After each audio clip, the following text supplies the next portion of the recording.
जय गुरु जी, शुक्राना गुरु जी, अनंतम अनंतम शुक्राना गुरु जी। गुरु जी के चरणों में कोट कोट प्रणाम और सारी संगत को जय गुरु जी। संगत जी, आज हम आपको एक आंटी जी का सत्संग सुनाते हैं और सत्संग को पूरा सुनिएगा। आंटी जी कहती हैं कि पुत्र, ये मेरा बैसाखी का शुक्राना है। शुक्राना सत्संग शुरू करने से पहले मैं संगत जी को गुरु जी का मंत्र जाप करूंगी। ओम नमः शिवाय, शिव जी सदा सहाय। ओम नमः शिवाय, गुरु जी सदा सहाय। जय गुरु जी, शुक्राना गुरु जी। संगत जी, ये सत्संग बैसाखी वाले दिन का है।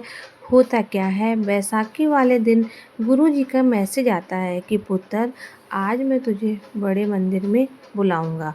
और होता भी वही है जो गुरु जी चाहते हैं। संगत जी, बैसाखी वाले दिन हम पूरे परिवार के साथ बड़े मंदिर गए। संगत जी, वहाँ जाकर सबसे पहले मैंने गुरु जी के दर्शन किए। उसके बाद जल प्रसाद लिया और उसके बाद ब्रेड का प्रसाद लिया। और उसके बाद मैंने गुरु जी की बहुत सारी ब्लेसिंग ली। गुरु जी ने मुझे इतनी सारी ब्लेसिंग दी, मैं बता नहीं सकती। इसके लिए गुरु जी का लख लख शुक्राना, ब्लेसिंग देने के लिए। फिर मुझे गुरु जी का मैसेज आता है कि पुत्र, 12 तारीख को बड़े मंदिर जाना था। मेरे को समझ नहीं आ रहा था कि मैं किस तरीके से बड़े मंदिर जाऊं, क्योंकि मैं तो अभी होके ही आई हूं अंकल जी के साथ। और मेरे को समझ ही नहीं आ रहा था कि 13 तारीख को जब बैसाखी वाला दिन था तो उस दिन भी मेरे पास मैसेज आया। संगत जी, होता क्या है, जब मेरे पास मैसेज आता है एक्चुअली मेरा मन भी नहीं होता है, फिर भी मैं बैसाखी वाले दिन बड़े मंदिर जाती हूँ। मुझे गुरुजी रास्ता दिखाते हैं तो मैं क्यों ना उस रास्ते पर चलूं। मैंने अंकल जी को फ़ोन किया कि आप भी चलोगे बड़े मंदिर? तो उन्होंने कहा क्या बात है? तो मैंने कहा आज बैसाखी है और मुझे बड़े मंदिर आज ही जाना है। गुरुजी का आदेश आया है कि पुत्र, तू बड़े मंदिर आ। मुझे तो उन्होंने कहा मंदिर कब तक का टाइम है? तो मैंने कहा मंदिर 2 से 10 बजे तक मंदिर खुला रहता है। उन्होंने कहा ठीक है, 7 बजे मैं आऊँगा। तो मैं बहुत खुश हो गई कि चलो अब चलने के लिए तैयार कर।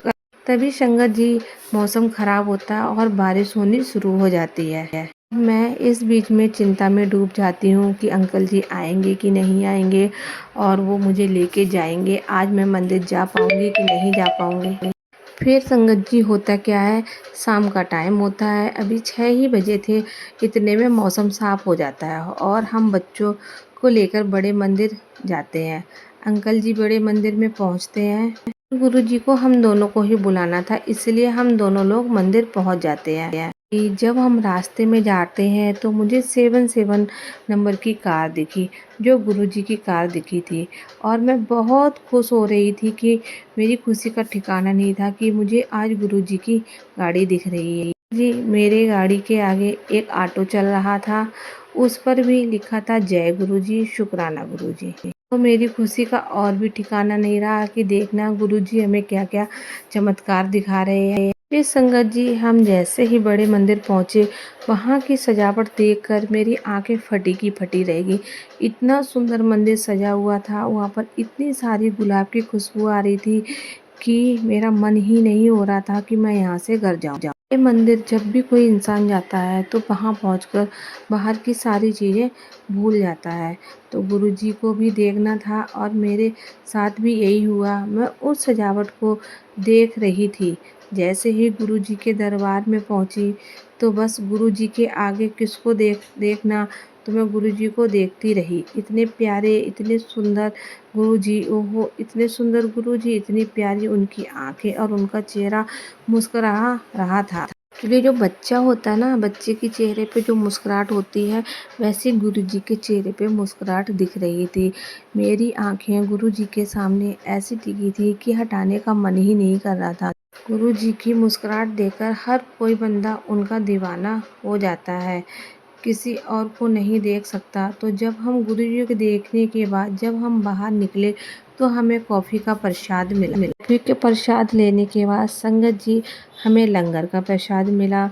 तो मैं बहुत खुश थी कि ठीक रहा, क्योंकि यहाँ पर आए हमारी सारी इच्छा पूरी हुई और हमें गुरुजी की ब्लेसिंग भी मिली। मेरी यही तमन्ना थी कि मुझे लंगर प्रसाद खाना है गुरुजी का, क्योंकि मैं पहले ही जा चुकी थी अपने परिवार के साथ और हमें चाय प्रसाद और पकौड़ा प्रसाद भी मिला, तो लंगर प्रसाद तो उस समय मिला नहीं था। तो इस बार जब मैं गई और मुझे लंगर प्रसाद मिला और साथ ही मेरी खुशी दोगुनी हो गई जब लंगर प्रसाद के साथ गुरुजी के फेवरेट कुल्फ़ी भी मिली। संगत जी, ये तो मेरे मन की बात जैसे पूरी ही हो गई हो, क्योंकि जब मैं सत्संग में मैंने सुना था कि शिवरात्रि वाले दिन गुरुजी के यहाँ कुल्फ़ी मिलती है, तो मेरे मन में यही हुआ था कि काश हमें भी लंगर प्रसाद में कुल्फ़ी मिले। जब हम बैसाखी वाले दिन गए तो मुझे वहाँ पर ये दोनों चीज़ें मिली। शुक्राना गुरुजी, शुक्राना गुरुजी, शुक्राना गुरुजी। छोटी-छोटी चीज़ों पर आप ध्यान रखते हैं, किस तरह से संगत जी का ध्यान रखते हैं, आप उनकी तमन्नाओं को पूरा करते हैं।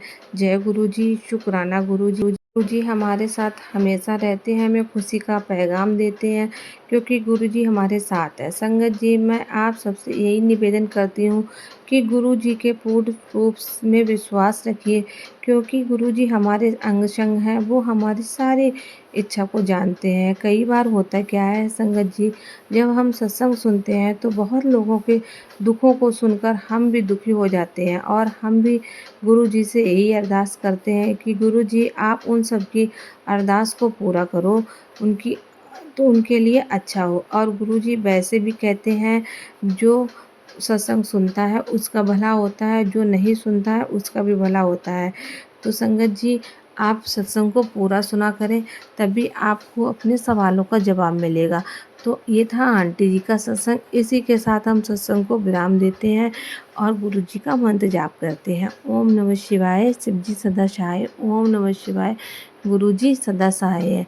संगत जी, मिलते हैं अगली वीडियो में। अगर आपको सत्संग अच्छा लगे तो इसे आगे संगत में शेयर कीजिएगा। तब तक के लिए जय गुरु जी, शुक्राना गुरु जी।